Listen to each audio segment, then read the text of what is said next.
Hello everyone, welcome back to another video. In today's video I will show you how to connect your RIOT Games account to your PlayStation. So let's get started. First of all, you have to go to RIOT Games official website, go on the first link and then you have to sign in, enter your username and password, and then you have to log in and tap onto your PlayStation.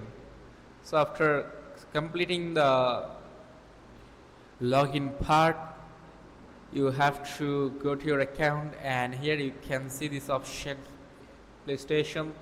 Just enter your password and confirm password, then tap onto Xbox and that's it. It will ask for some confirmation, give them all the access, and your account, your games account will be connected to your PlayStation. So that's it. If this video is helpful, make sure to like and subscribe for more of this type of content. See you in the next video.